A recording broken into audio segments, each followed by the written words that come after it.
of America and to the republic for which it stands, one nation, under God, indivisible, with liberty and justice for all.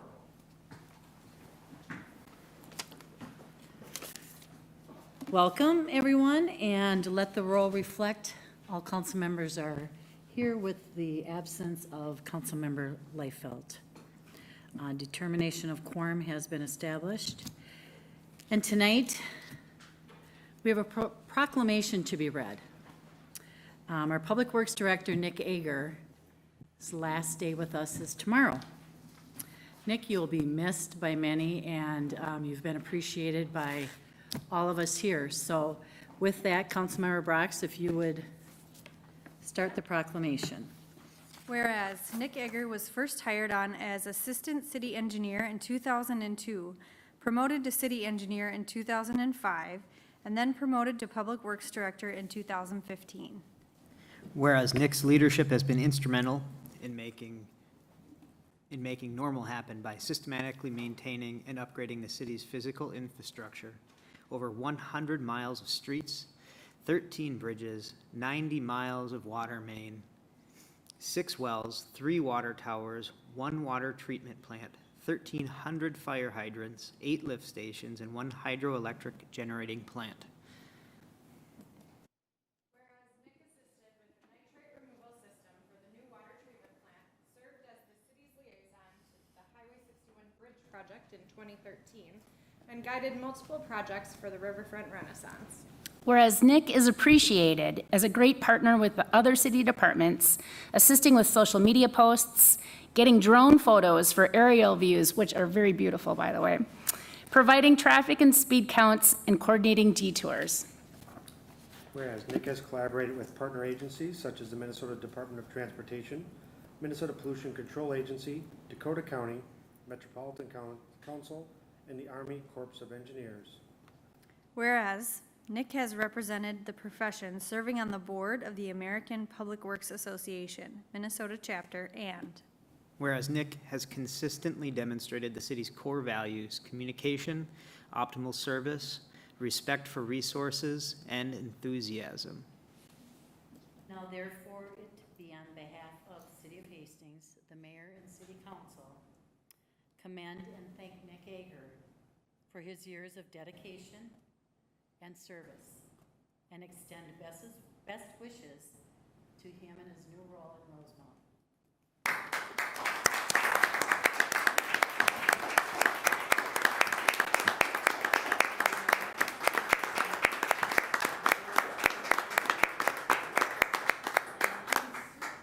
Council would like to say a few words individually.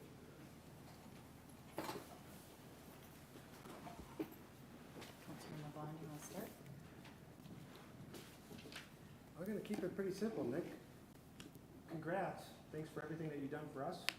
And I think reading that first one, I was lucky enough to be on the committee that got to promote him to Public Works Director, and one of the best decisions I've made. So keep up the good work. You'll be my neighbor. I'll see you here. Just don't steal any of our employees from I got that memo, definitely.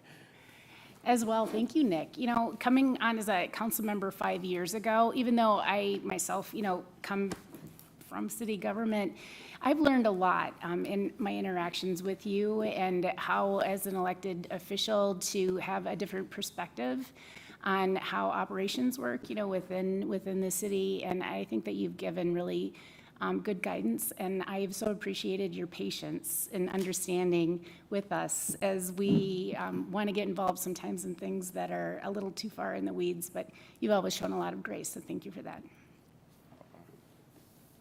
Nick, most of my experience with you is as a business owner and a member of the Downtown Business Association, and you've been a pleasure to work with, and very, very excited to work with the businesses in Hastings and help grow on all of the other work that's happening in our wonderful city. We're going to miss you. I'm going to miss working with you on council, and I really am excited to keep growing and learning from each other. Thank you. Nick, I've told you before, I appreciate your patience with me being a newer mayor and had to learn a lot and still learning. And you've all, and city staff has always been very patient, so I appreciate all you've given to our community, and I feel very fortunate that you're going to be our neighbor, and I'm sure we'll be working together in the future as we grow. Well, Nick, 5 years ago, roughly, had nothing to do with the city at all prior to that, and so I had a lot of learning to do, and you were instrumental in that. And it was always very helpful to be on committee to know that, we had some pretty strong expertise to lean on, and you're a straight shooter, so I appreciate that too. So good luck to you. Thank you. Thanks, Nick, for all your service. I looked up your LinkedIn profile today that you've been with the city for 18 years and 11 months. So are you sure you can't stay for one more? We really appreciate you. I appreciate you both as a colleague and as a friend. I think your expertise and your knowledge and the knowledge of the history of projects in the city of Hastings is going to be very missed. And I just want to say that you do a job that is often criticized and not often thanked. So it's sad that I haven't had the opportunity till now, but just thank you for all that you've done, and thank you for leading our Public Works Department through some sticky, tricky things, and taking a lot of heat sometimes for that. But we know that you have served the city with the best interests at heart, and that you care about the city of Hastings, and we just want you to know that we care about you and want to wish you all the best. Thank you so much. I didn't come with anything prepared to say it. This is a very pleasant surprise, so kudos to all of you for keeping this a secret till the last second. This is, I'll cherish that forever. Coming into my career all those years ago, I really, I was so excited about the technical aspects of things and getting to apply what I learned in college and get that put to use, but this career here has brought me so much more than that. I've gotten to participate in such a wide variety of things, and of course, all of that with the greater good in mind all the while. And you can cite all kinds of numbers about this, and that's that's the engineer in me really enjoys thinking about it that way, but the intangible parts of it are the parts that I'm going to miss the most, especially just working with people and working with my teammates like John, like Dave, like all of my staff, like Chris, who I've gotten to know over the last year, and Corey and Dan and Kelly. It's just, that's what makes things happen.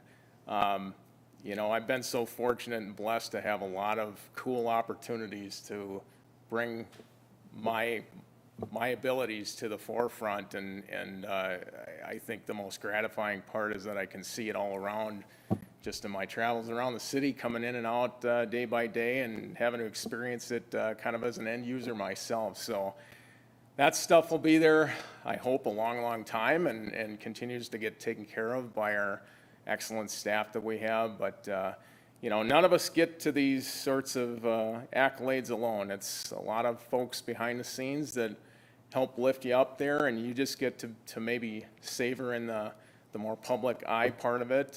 But I have every one of them to thank for anything that I've achieved. So thank you.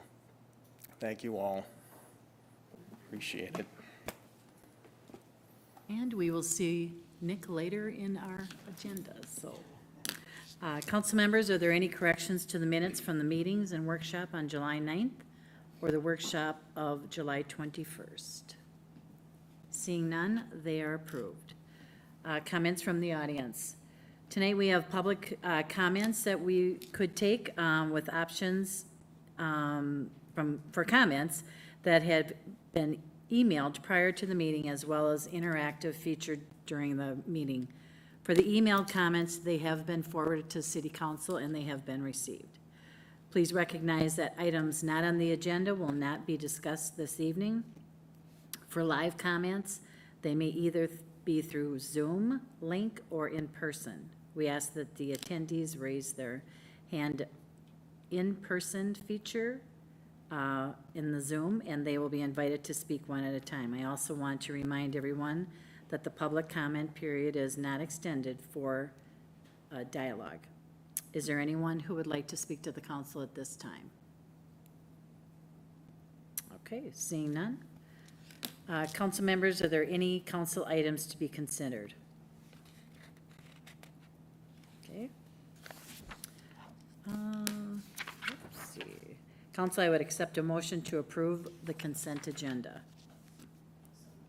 Councilmember Fulch and Councilmember Brox. Any discussion? Okay, all those in favor say aye. Aye. All opposed, say nay. This motion prevails. Tonight, we have a resolution for the bond sale, General Obligation Bonds, Series 2021A. And for this item, we have the introduction of Finance Manager Chris Idemiller, and we also have Tammy Amdahl of Northland Securities with us.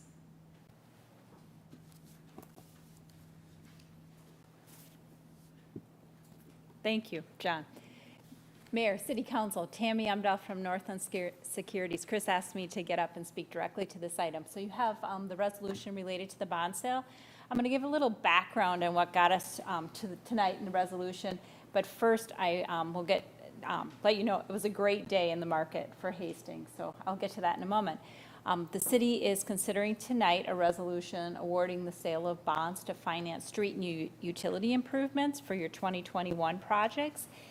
The bonds, as proposed, were structured over 10 years with relatively level annual debt service. It was a public sale, so this morning, Northland Securities, on behalf of the city, took bids. There were 5 bids that were received. It was a very competitive process. It was a great day to be selling bonds, and you're going to benefit from that, subject to your approval tonight. The low bid was from Piper out of Minneapolis. Since I was last before you, I'd commented that as part of this process that we had recommended that the city seek a rating on these bonds. So your bonds are rated, not the city itself. Standard & Poor's Global did affirm that AA rating. And a few stats on that I didn't have before you, myself, the last time I was in front of you. So most recent published by S&P, there are 319 cities in Minnesota that have a rating from Standard & Poor's. There are 65 cities, and this changes from day to day because ratings change, with that rating of AA, the same as Hastings. There are 67 cities with a higher rating out of that 319. So higher would be the AA plus and then the AAA. The AA rating that Hastings has is a very strong rating. That is reflected in the results that you received today. The true interest cost that was bid, low bid from Piper, is 0.95%, so it was below 1%. On July 6th, the estimated rate at that time was 1.47. So rates, and if you've been following the market, were down, and you also had a very competitive bidding environment this morning. So Mayor, Council, I believe there were some handouts provided for you. If you have questions, I can address those.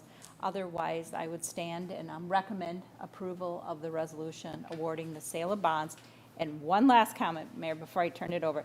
The final amount, the par amount, is $2,070,000.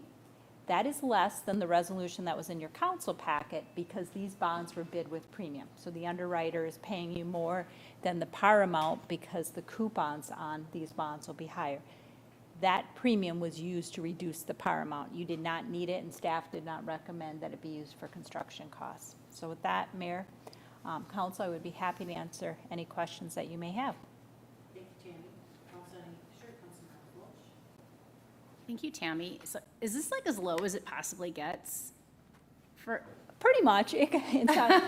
because that seems pretty amazing to me. Bonds are structured serial, so each maturity, so every year you pay off principal, has a different interest rate. So when you look in the market and you compare yourself to another city that issued bonds, and I gave you some information in your packet, you have to understand a little bit more what they were issuing in the terms. Yours were 10 years. That's a relatively short term. The city amortizes its debt rapidly. That's reflected in your rating. That's a credit positive. And so over that 10 years is a shorter term. A lot of times cities will go 20, in some cases 25. You benefit from that shorter term because the rates are lower. So can it go lower? It depends on the structure of the bonds. Got it. But this is like a historic We're at low. historic lows. In your packet, and again, you can ask me questions. You don't need to turn there. There were a couple charts that I gave you showing where 2021 bond rates are year-to-date. We use the bond buyer index as an example. And then there is a second chart that shows from 2000 to today where rates are at. And each year, I think I'm saying we're at the historic low. As you will see on that chart, we are at historic lows Oh at my this God, moment. yeah, now I see it. Yeah. Yes, That's you have incredible. that chart there. Thank you for the good news.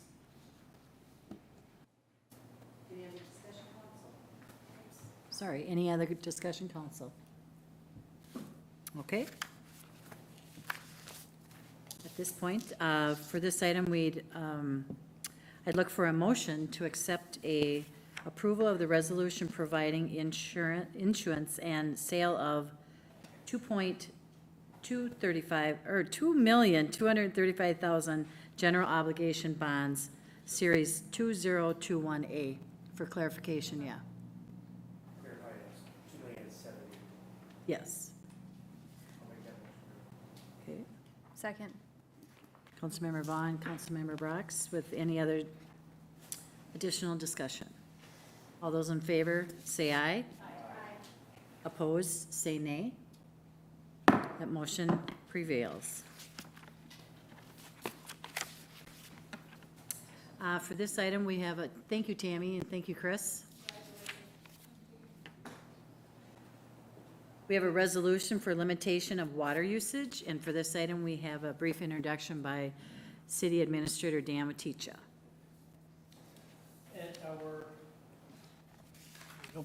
At our last meeting, following some guidance from the Department of Natural Resources, as well as obviously everybody's experience with the heat and dryness, pumping records with the Public Works Department, we recommended, like many municipalities in the area, putting in place some limitations on water usage, particularly during the daytime hours from 11 to, I believe it was 6 o'clock in the evening. With that also was maintaining the existing odd, even address lawn irrigation system. The intent was that any enforcement would take an education approach first before levying any sort of citation. And that's what the council adopted 2 weeks ago. Subsequently, Councilmember Fulch recognized that a number of nonprofits, particularly associated with school athletics, a number of nonprofits had previously scheduled car wash fundraisers, and she asked that this be brought back to the agenda tonight. Thank you, Dan. Councilmember Fulch. Thank you, Your Honor. Here this evening are representatives from the Hastings Football Boosters, and could I ask for a moment for them to be recognized, that they could speak? Sure. Council? Okay, okay, sure.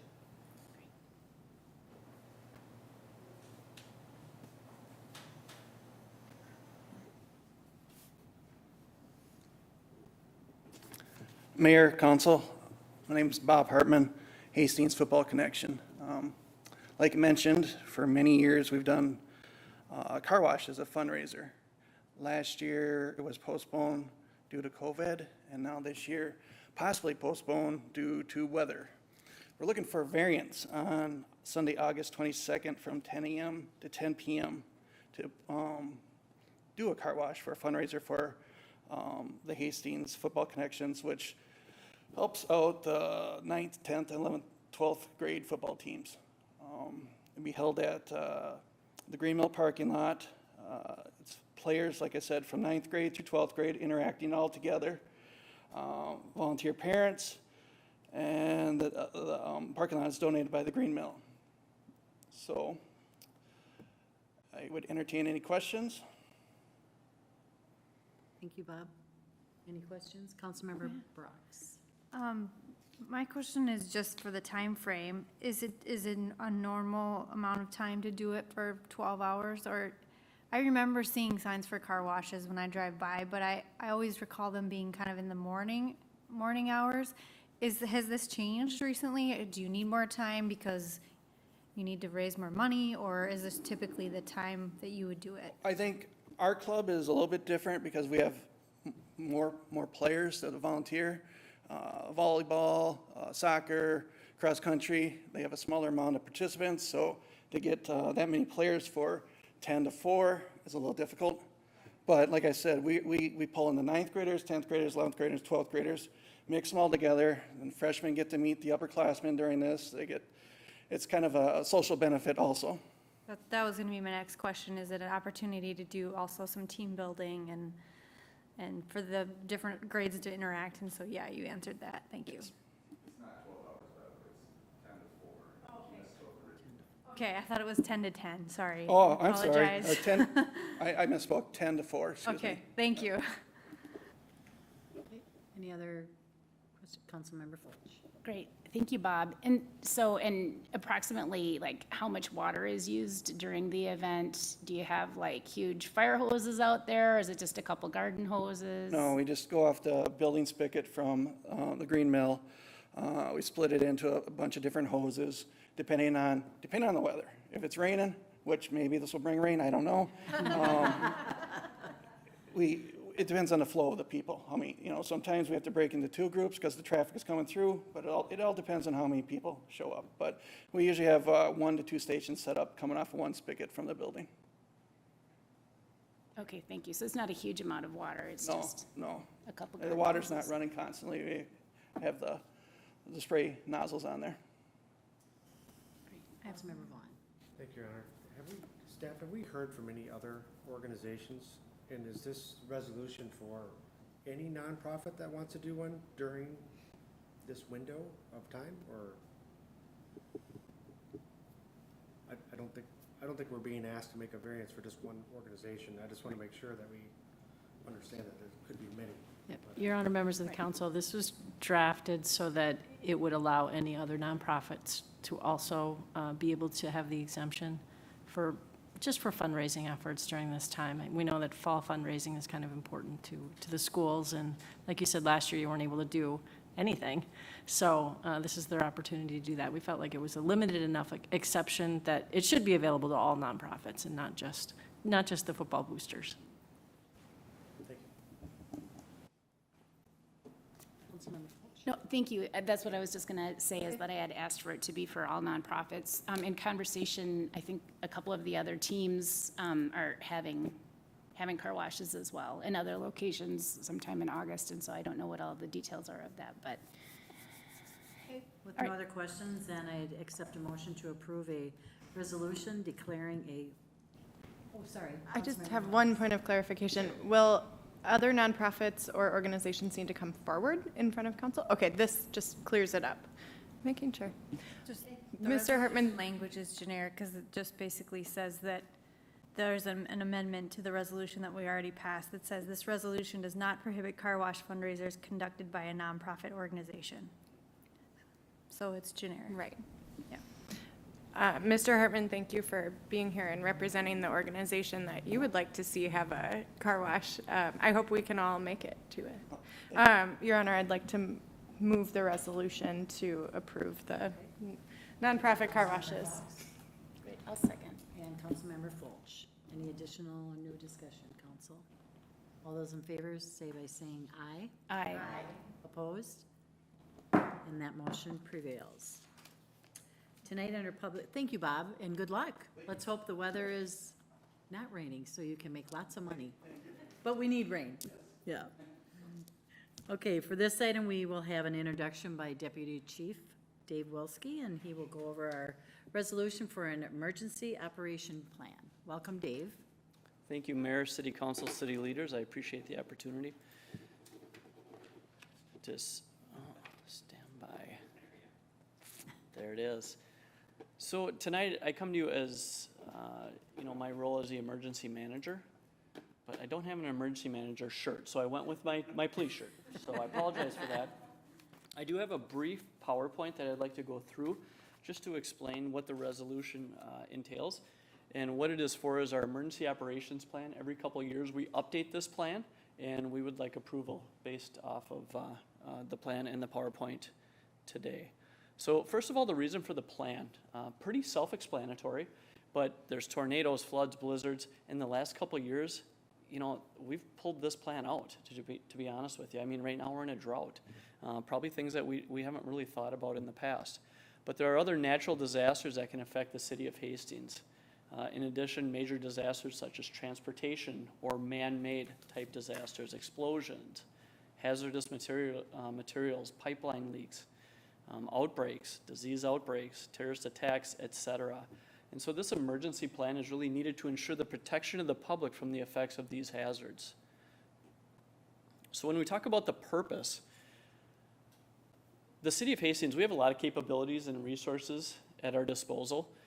And oftentimes, in times of disaster, we can handle those within our own group of employees. Sometimes we have to go outside of our city employees. But the purpose of this plan is to ensure the effective, coordinated use of these resources to maximize and protect life and property. Prepare for and respond to emergencies, and recover to a state of normalcy, and ensure the continuity of government. Also provide support to all areas in the city that require assistance. So when we look at the organization as a whole, existing government is the basis of emergency operations. That is, government agencies will perform the emergency activities like I spoke of. You know, the activities related to those they perform on a day-to-day basis.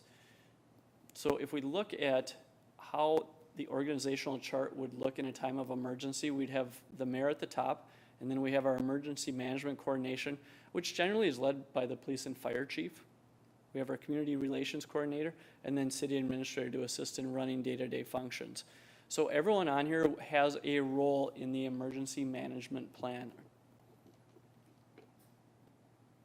So when we look at hazard analysis, this is not all encompassing, this list that I have here, but some examples of situations may result in the activation of the city's emergency operation plan include natural, meaning tornadoes, straight line winds. So does that mean if we have some straight line winds that affect a small portion of the city, we'd enact the emergency operations plan? We might. It really depends how much damage we're looking at. Severe hailstorms, same concept. It's really unknown until we see the damage if we're going to enact the emergency operation plan. We have thunderstorms, ice storms, large rainfalls, drought, earthquake, which I hope we don't have earthquakes, but we're going to put it in the plan because you never know. And then mayfly hatch. Now, mayfly hatch, we do laugh about it, but would we enact the emergency operations plan? We might. I mean, this year we had to call out the plows and plow the bridge. So you never know. If we have a really bad year and it affects businesses and people's standard of living, we might have to enact the plan. As we continue with our hazard analysis and look at some human-created situations, transportation, we have a train that runs through town. We have trucks. We have bridges. These could all have consequences where we might have to pull out the plan. Large multiple structure collapses, utility failure, water, sewer, gas, electric. If we have a situation like that, there's a good chance that Public Works would be the incident commander for a scene like that, and we would be assisting. If we have a large structure fire, then fire would be the incident commander, and police, Public Works, Parks and Rec would be assisting. And then we have national security, terrorism, and man-made, which include bombs, mass homicide, assault, hostages, things of that nature. And for the most part, when we're talking about that security and terrorism, police department would be the incident commander for a scene like that. And what we like to do is we take this hazard analysis and then we look at probabilities. So most likely to occur, tornado, straight line winds. Yep, we're in Minnesota. This is what we can expect certain times of the year. Thunderstorms, winter storms, ice storms, utility failures, mayfly hatch again. I know, but we have to deal with it. It's likely to occur, and this time I think we've had 10 of them, somewhere around there. Less likely to occur, wildfires, grass, and forest. Although I would say this year, there's a higher propensity that we are going to have to deal with something like that. Prolonged fog, earthquakes, enemy military invasion, things of that nature. That's less likely to occur in our mind. So when we look at direction and control, so the mayor would be responsible for providing overall direction and control of city government resources when we're involved in a disaster. In addition, the mayor designee will brief city council members on incident details and progress. So if we have a major incident, which we've talked about in the past, if we have a major incident and we contact city council and say, we need you to come in, we'll designate a location, and the mayor would provide you information on what's going on at the incident.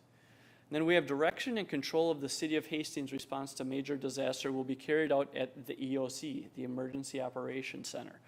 This is currently at the police department. This was at the fire department as our primary, and we moved it to the police department because we had an opportunity to update our EOC, and so technologically it's a little bit more advanced. So that's going to be our primary now. Fire is going to be our secondary, and Public Works is also a secondary location in the event that we can't use our primary EOC. When we look at operation policies for major disasters, the mayor can declare an emergency, and that's covered under Ordinance 32.06. If we have an emergency where we need more resources and we call on other jurisdictions, officials of all jurisdictions involved will coordinate their services. The emergency management team will assist in providing resource coordination between government agencies and the private sector, so you won't have to worry about that. That will fall on us. And then each agency, department, and service of the city government will have to keep their own records in regards to hours worked, equipment used, things of that nature, and then we'll compile those at the end of the emergency. We talk about state and federal support. So the emergency management team is responsible for assisting the city in obtaining county, state, and federal government resources. Emergency assistance usually is through the state duty officer. So if we need make those contacts, we would contact the state duty officer at the BCA. And then the National Guard, as we know, if we have to call in the National Guard, that's the governor. He's the only one that can call upon them. And we'd rely on the mayor to make that call. So thank you, Mayor. We have plan development, maintenance, implementation, training, and exercises. So in regards to this plan, the city's emergency management team, we also serve as the planning coordination team. So we'll have overall authority and responsibility for development and maintenance of the plan, as well as implementation. It's reviewed and updated biannually, so it was ready to go last year, but because of COVID, we waited until this year before I present in front of you. The plan will be distributed to all city government departments that have emergency assignments relative to a major disaster. So how does that look? So at the police department, I will have a copy, the chief has a copy, and then the commander has a copy. And then there's a paper copy usually in our EOC, our mobile command. And generally at each department, the number ones and number twos have a copy, and that's on a zip drive so that they can access it on a laptop or in their office. And the emergency management team will meet to review the plan with continued training within each department throughout the year as required. So before we get to questions, I'm requesting that the Hastings City Council approve the updated emergency operations plan and resolution that can be found in your packet. And I will definitely entertain any questions in regards to the emergency operations plan if you have them now. Thank you, Deputy Wilski. Councilmember Brox. Is the emergency operations plan considered a public document that anybody can see? Because my understanding is there is information in there that is confidential in nature. So is this something that someone could just come and say, can I see your plan? Or do we have certain information inside of this plan that needs to be protected? Thank you. It is not a public document. I don't want to speak on behalf of the attorney, but I can say that it is not available to the public. If somebody were to come and request it, we would not give that plan to them. Thank you, Councilmember Brox. Councilmember Fulch. Thank you, Your Honor. I've never seen the emergency operations plan, and so I'd love to see it. That would be great. I had some questions when I was looking at your slides, your organizational chart for the incident command. I was a little concerned because it didn't follow the traditional CFLAP org chart. And I guess I'm a little concerned about the way that it's put together. It looks like the incident commander is the mayor.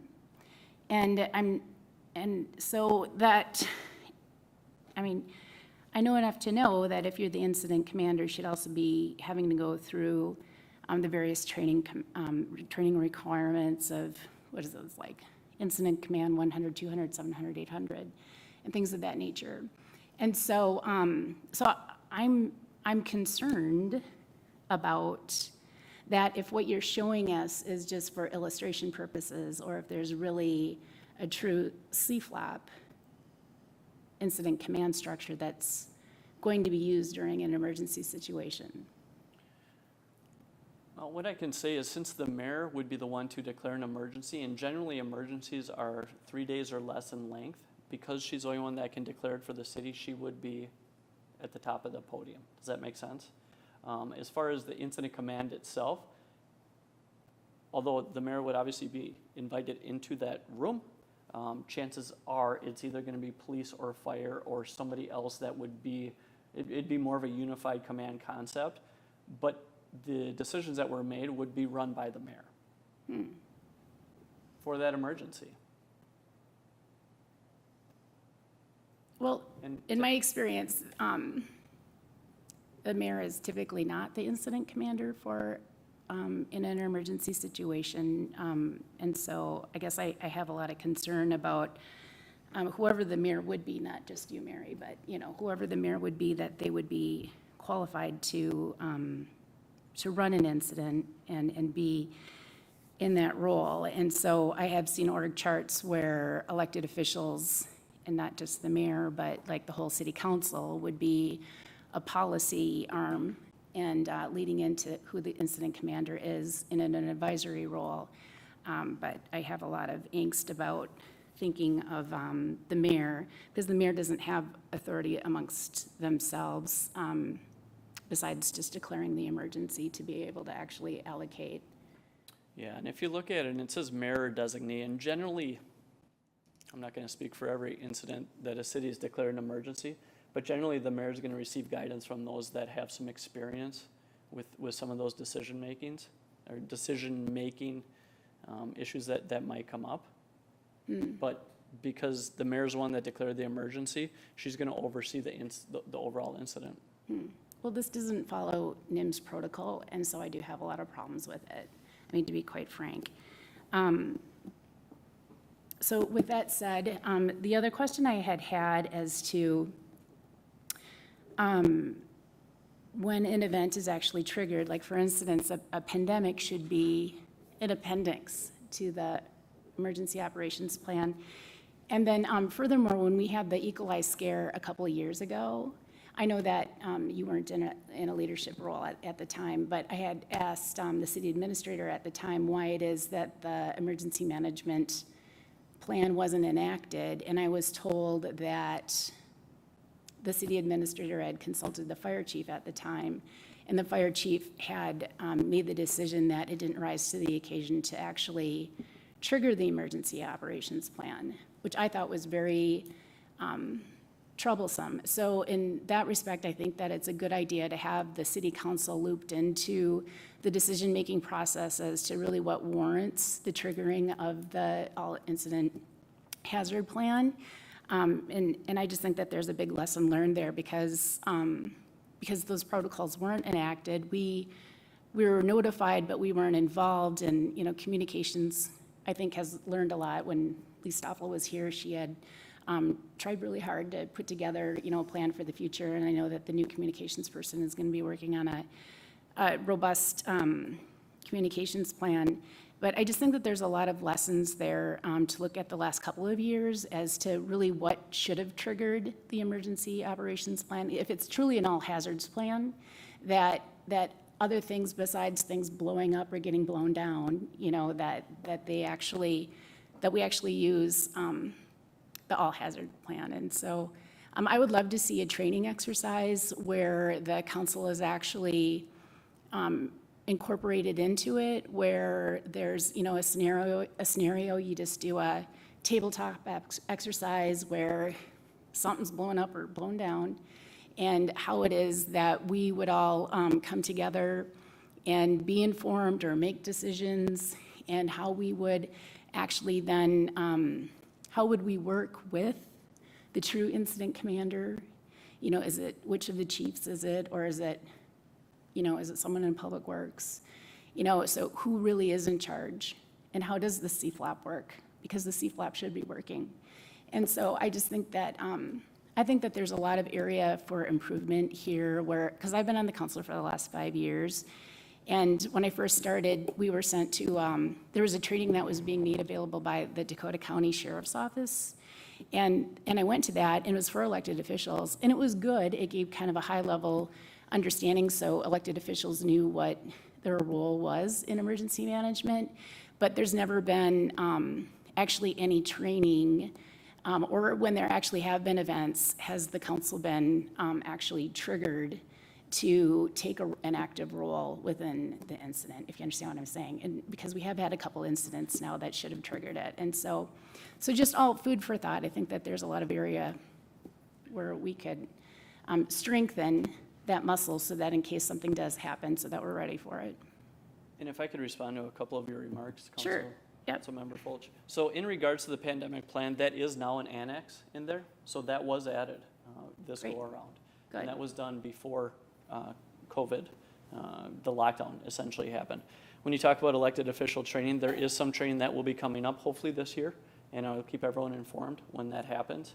I'm sure if it's going to take place in Apple Valley, but that's what they're kicking around right now. Is that through the sheriff's department again, taking the lead? I believe it's through the Dakota County Emergency Management Team. Yes, there you go. Yeah. Yep, that's the group. So we're working on that as well. In regards to a tabletop, we can talk about that. It's difficult, and here's why. If we bring you together in a room, everything's going to come from the mayor. So the incident commander will be speaking to the mayor will brief city council. And we do that because we don't want all the city council members in the incident command because it just gets too convoluted. Then we have too many cooks in the kitchen. It makes it very difficult. Although everyone might have some good input or good information, we only can have a select group of people in there. So in the event that we had if we have a tabletop exercise and we bring you into a room, it would just be transferring information. The mayor would be transferring information to the group. But we can set something like that up if you'd like. Does that make sense? Yeah, I guess, it makes me scratch my head again because, excuse me, I'm not sure if Mayor Fassbender has taken actually any of the incident command training and actually, Mayor, have you taken any of the incident command? See, and there you go. And so it seems to me that whoever that person is should be fully prepared to be able to exercise that role in the event. And as staff should be required to take the core classes, then if you're giving the mayor the responsibility of being the incident commander, which I don't think they should be necessarily, it's more of an advisory role, and that person should be trained in the minimum requirements that any incident commander would be expected. And so then that's a commitment that needs to be made then by whoever that designee is. And so, like I said, I think that there's some room for just to strengthen our plan and our response so that, in the event of something blowing up or blowing down, which will inevitably happen, right? Statistically, big storms happen every so many years. And so I just think that we've been really fortunate in the last several that we haven't had one, but we have had other incidences that have come to light that should have triggered the all hazards emergency plan. So that's what I'm getting at, so. All right, thank you very much, I appreciate it. Councilmember Fulch, Councilmember Vaughn.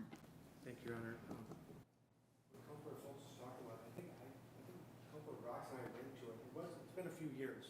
It was with the fire department. That's who put it on. It was like a 2-night training that we actually got a binder and it kind of went through the command. Who does that? And the mayor was there, but council was more to approve the money. If we needed it, we came together kind of as a committee saying, yes, go ahead and spend that. But I still have it at my office at home, so I can call you Dave with that. Oh, that'd be great. How we did it, because there was city staff in there too, so many people went to this 2-day training. It was put on by the Tom Murray and another firefighter, so it was really, really well done, so I can share. I think that was good for me. Yeah, it should be required. Mayor? Councilmember Brooks. Thank you, Councilmember Vaughn. I was trying to call if I had been in any training sessions, and I can think of at least 2. I believe the one Councilmember Vaughn is referring to was a FEMA-based training. Maybe that's a different one. I've been in at least 2 trainings in my tenure as a council member, so maybe the takeaway is just that we could have a workshop or a larger session with council as you see fit. My question really is, though, does that kind of gathering trigger data practices problems, because if we have the whole council together and we're doing something, doesn't it need to be a public meeting? Is that kind of part of the problem here? Your Honor, members of the council, this, obviously, as the deputy chief mentioned, this is private data, confidential data, so it's not releasable to the public, and it's only on an as-you-need-to-know basis. So it can be discussed by the council as a whole in a closed session. There is an exception under the open meeting law for security data, and that's what this would be. So I certainly think if not all the council is comfortable with not having seen the plan and yet trying to adopt it, that maybe a closed session might be appropriate to just be able to go over it in more detail and flesh it out. And it might serve to alleviate some of the concerns when there are more words surrounding the organizational chart or the way that it's structured. Once you see the rest of the words on the page, it might alleviate some of the concerns and the fears that are in it about how it would really work and how it would really be operational in an emergency. So I think it's a good idea probably to just maybe put this on pause and unless there's some urgency that it needs to be approved tonight, to hold a work session, discuss it in a closed meeting, and kind of sink your teeth into it a little bit. That would be fine. It's a little over 500 pages long, so I don't know how much time we'll need. That doesn't mean we have to go through all 500 pages, but to get an accurate snapshot, I would assume at least an hour. Sure. I think Yeah. we can look at the agenda and put it on a workshop Okay. in our future. All right. So, sure, Councilmember Fox? As a point of clarification, do we need a motion now? Just Okay, so we don't need a motion? because we're not accepting the plan. Okay. Is that okay? Dan says Is it a motion to so. table? Is it a motion to table? Or Because motion to revisit in a workshop? Yep, I would recommend, just for clarification Okay. purposes, because it's on the agenda, just to continue it to a work session as deemed appropriate by the city administrator. Okay, thank you. Well.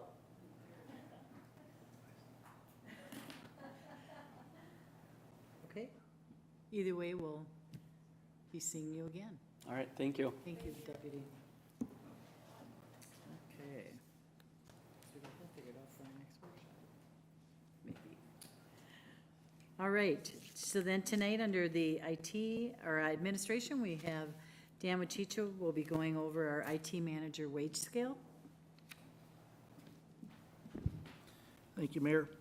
The city's adopted policy for decades is to base our wage scale on the average paid by cities with a population between 15 and 35,000 in the 7-county metro area. It's roughly a couple of dozen cities that meet that criteria.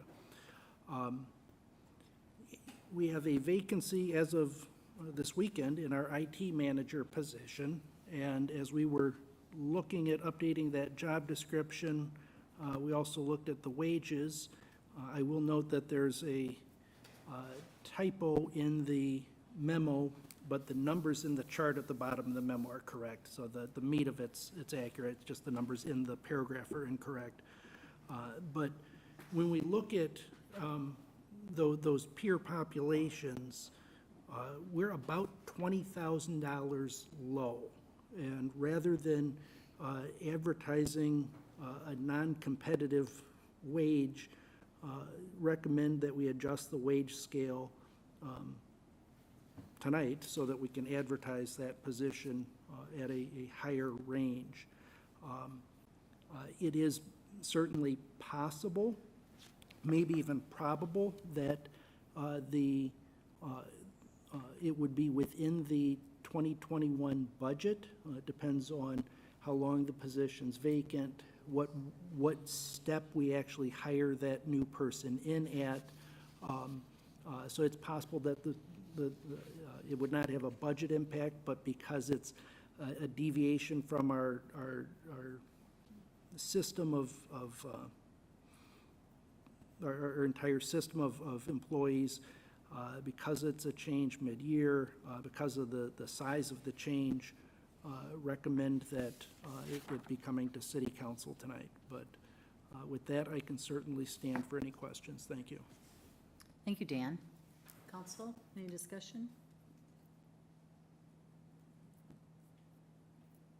Okay, Councilmember Fox? I would move to approve the adjustment in wage scale for the IT manager position. I think it's critical to hire people at the wage that they should earn. So thank you, Dan, for making those amendments. Thank you, Councilmember Fox. I'll need a second. Councilmember Fulch, second. Additional discussion? All those in, Councilmember, Fine. Thanks, John. I just want to make sure the next item on the agenda is important, because I don't want to keep doing one-offs that we're doing here, so just want to get that. okay. All those in favor, state by saying aye. Aye. Opposed? And that motion prevails. And Dan, you may continue for the compensation and classification study. Thank you. As Councilmember Vaughn pointed out, this is an important one.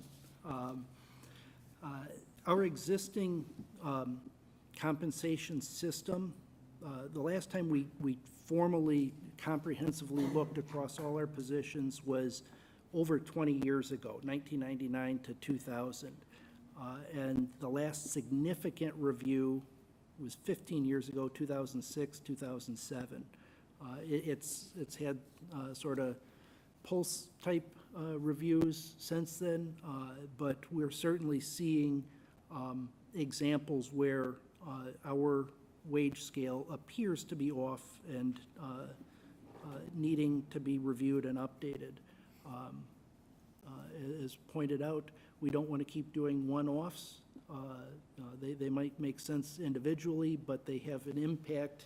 You know, they're outside the system now and potentially set up disparities internally, potentially pay equity issues. We've also seen some instances with departing employees saying that a factor, not necessarily the deciding factor, but a factor in their decision to leave, that wage differences was part of it. We have seen in trying to hire employees where at least one I know in the last couple of months turned us down, even though it was advertised, here's the pay range. When they found out that's really the pay range and it's not negotiable, they said no. So I think that it does have a real impact on our ability to recruit and retain employees. It's certainly important to have an internal consistency and have it up to date. Certainly important to make sure that we maintain pay equity compliance. So for a number of reasons, recommend that we look at doing a compensation classification study. Really want to try to use the committee structure, so recommend that this would be referred to the Administration Committee, Council members Lund, Fox, and Liefeld, to discuss it and bring back a recommendation. Hopefully this can move fairly promptly, because it does take a few months to go through the process. But with that, I can certainly stand for any questions. Thank you. Thank you, Dan. Questions, Councilmember Vaughn? Thank you, Ed. Again, you and I have talked about this, and what I want to support my colleagues on the administrative committee, I think that's a good place to start. I just want to make sure that the committee looks at, our old rules are 20 years old, where we compare to cities like cities. And one of the concerns I have is we have a resident-based tax is heavier than commercial. So I just want to make sure when we look at another city, let's look at the tax income that's able to compensate, because the study talks about compensation via wage. I want to make sure that the committee looks at all compensation. Is there work comp? Is there overtimes and different pay scales, meaning hazard pay? Is there other opportunities that they can have increased wage in certain situations? I just want to make sure we do a full study and not just, let's compare this city, our city, to other cities that are comparable in size. I just think financially, this could really be a tough number on us as a city that we're going to have to compensate. But I understand, we're hearing it, that it's important if we want to attract and keep employees. So I think want to make sure that the committee does due diligence, that it's not just for us city to those ones again. Like we did for others. Thank you, Councilmember Vaughn. Councilmember Fulch? Thank you, Your Honor. I just have to say, I have just recently gone through this whole experience, where my employer did a compensation study. And I just want you to know, it's a whole can of worms you're about to open up. Oh, boy, good golly, good geez, mighty, it is awful. It really is. And it gives the staff a lot of angst. And what you end up doing in the end is, and first of all, I'd highly recommend making sure that you use a reputable firm that has experience with Minnesota cities specifically, and lots of it. But, you know, in the end, then the council has to make a policy decision as to where it is that you want to be equitably compensating all employees. And so, although, as a for instance, with this IT manager, perhaps, Dan had found that, an extra $20,000 was needed. Well, is that at the, like in the spectrum of IT salaries, is that at the 90th percentile, of all the salaries, so that you're being super competitive? Or do you just want to be, as a city, from a policy perspective, do you just want to be a little bit more competitive than other cities of like nature, so that you're at like the 50th percentile and you're just average, right? Or just a little bit above? And you got to be ready for the fact that then there are staff that are at the 90th percentile, and then they get locked in, they get their salary frozen for God knows how many years until the rest of all the other staff get up to that percentile. And so it's really unfair then to those staff who already have an agreement to work for the city, right, at their compensation level, and then they're penalized because other staff weren't at that same kind of percentile. So you get some staff that get locked in at their salary where they don't even get cost of living adjustment or steps or anything. Then they're just stuck until everybody else catches up.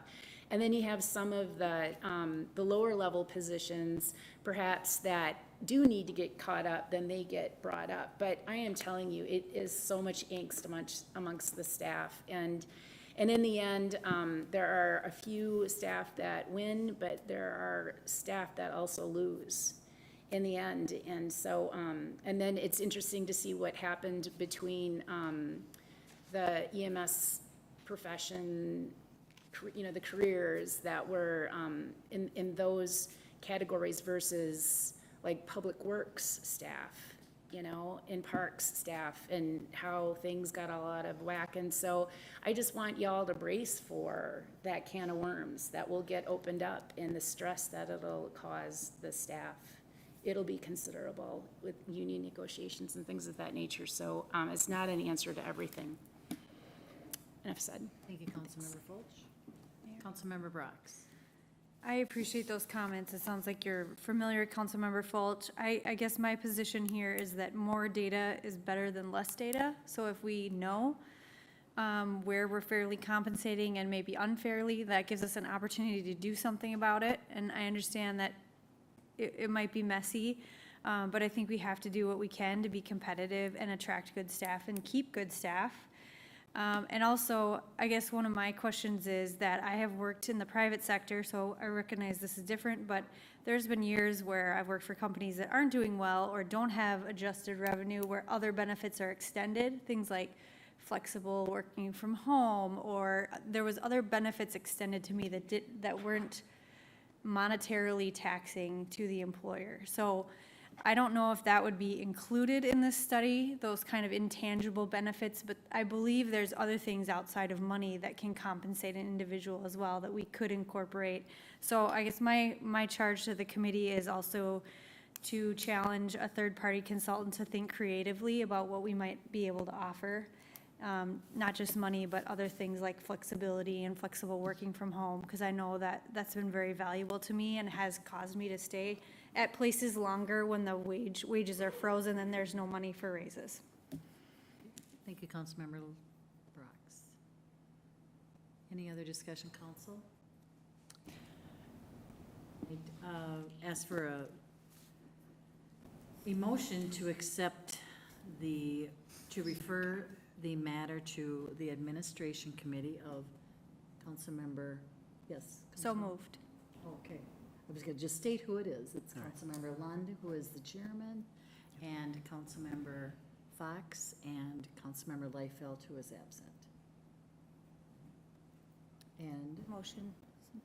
Councilmember Moved, Brox yes. with So the moved. motion on the floor, and Councilmember Fox with the second. Additional discussion, council? All those- Your Honor. Oh, Councilmember I appreciate all of your insight, and I believe that Councilmember Lund, Councilmember Liefeld, and myself can come to this with many different perspectives in private, state government, and small private sector from my perspective, and we can have a good conversation, and we'll work closely with both Kelly and Dan to ease any anxiety, because that is very real, and I appreciate you bringing that up, Councilmember. But I'm excited for the conversation because it is really critical to retain. It's very important, and it's critical to retain and encourage people to apply to our wonderful city because we need talented workers.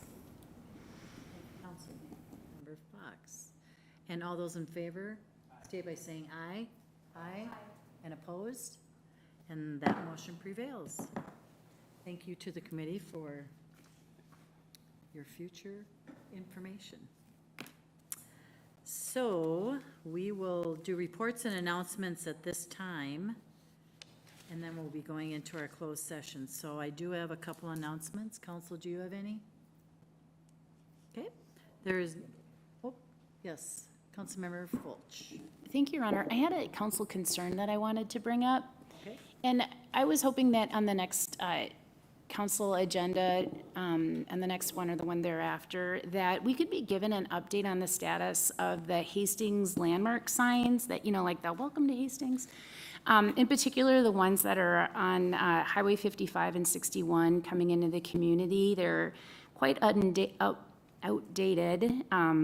And I couldn't help but notice that, there's like 3 feet of weeds growing around the radius of both of them for quite some time. And so I was hoping that we could get an update on what's the status of those, and I would personally like to have them removed, if it's possible, just to have them removed. I think that they're kind of to the point where they're unsightly, and perhaps we should be just taking that under consideration. Better not to have them than to have them in the current condition that they're in. So if we could have a discussion about that, I'd appreciate it. Thanks. Thank you, Councilmember Fulch. And tomorrow night is National Night Out, and that is starting at 5:30 to 7:30, and there's a community event at Lions Park with many neighborhoods that are also holding gatherings. You can check out the website to see what other areas are being involved. Thursday, August 5th is Music in the Park with Bok Choy, and that is supported by Ruth and George Doffing Charitable Foundation. Tuesday, August 10th, a performance in the park with Ballet Company Lab, sponsored by Smead Manufacturing Company and the Metropolitan Regional Arts Council. Friday, August 13th is Movie in the Park, and the movie is Babe, sponsored by Ardent Mills. Please bring a non-perishable food donation for the Hastings Family Service. Saturday, August 14th is Bike with the Ranger in partnership with the National Park Service registration is required. Meetings coming up, Monday, August 9th, we have a Planning Commission meeting at 7 p.m. Tuesday, August 10th, there's a Park and Recs Commission meeting at 7 p.m. Thursday, August 12th, the HEDRA meeting has been canceled. Monday, August 16th, we have a council meeting at 7 p.m. And Tuesday, August 17th, there's a Finance Committee at 12:30. So we've done our announcements and reports. We will be closing the meeting is authorized by Minnesota Statute 13D.05, Subdivision 3A, to discuss the performance evaluation of the city administrator. I will therefore seek a motion to move into a closed door meeting on that basis. Councilmember